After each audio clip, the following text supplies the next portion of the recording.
Support WrestleTalk! Oh, Kingslayer! Give us a subscribe.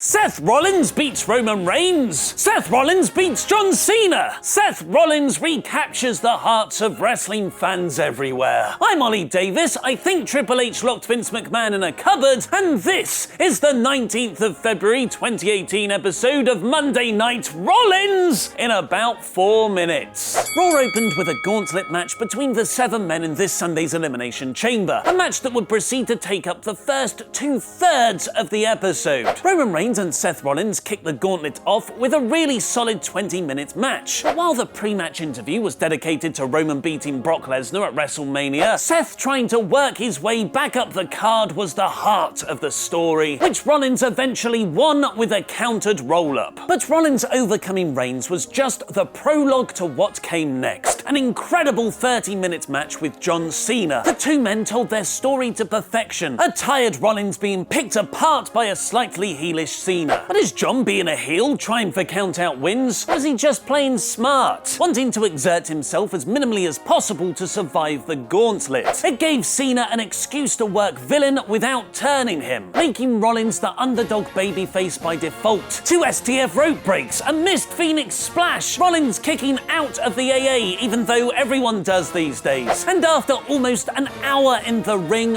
Rollins managed to beat Cena with a great finishing sequence. Sadly, Seth's streak then came to an end, being beaten by Elias in 8 minutes. After a record-breaking 1 hour and 5 minutes of wrestling, the longest performance in Raw's history, Rollins was more than protected in defeat. It'll be fascinating to see how such a long, uninterrupted match does in the ratings. Finn Balor then beat Elias in a fine back-and-forth match that went a bit too long, and then that dastardly Miz helped Miz overcome Finn in the worst match of the 6. It would have been much better with the Balor Club's Luke Gallows and Carl Anderson also at ringside to give it a dramatic faction warfare dynamic. But what's that coming over the gauntlet? It's a Strowman. Yes, it's a Strowman. After attempting to flee the arena, Strowman carried Miz back to the ring and finished the gauntlet in fun monster style. He then told Charlie Caruso at the top of the ramp he doesn't fear the Elimination Chamber. The Elimination Chamber fears him. Yeah, because it's probably scared you're gonna flip it over. Braun then called Brock Lesnar Beastie Boy and proceeded to destroy the Miztourage with running power slams into infinity. Although it dipped a bit in the middle with Balor, Elias and Miz, this was one of the best and most unique 2 hours of Raw in a long, long time.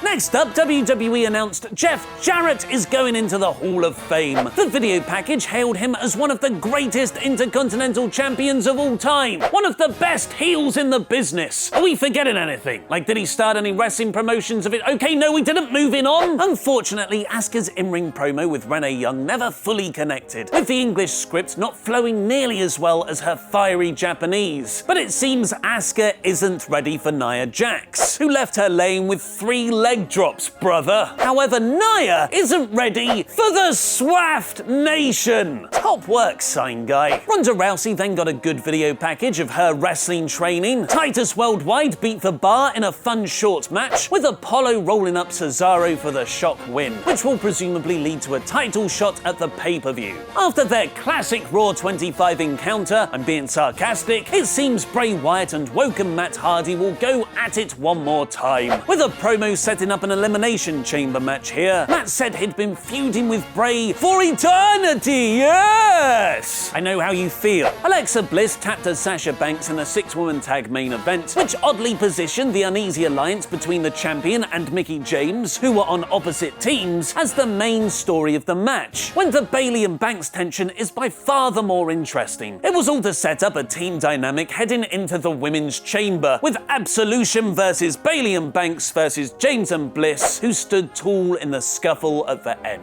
So that was this week's Raw in about 4 minutes. Vote in the poll above my head to give your rating, where you can choose from in awe, core, average, poor, and bore. What a terrific episode. It was like time travel, because that's the shortest 3 hours of WWE I've watched in ages, and it's mostly down to an incredible Seth Rollins. This week's Raw is a high core. A new faction has debuted in WWE. Click the screen now for more great wrestling videos.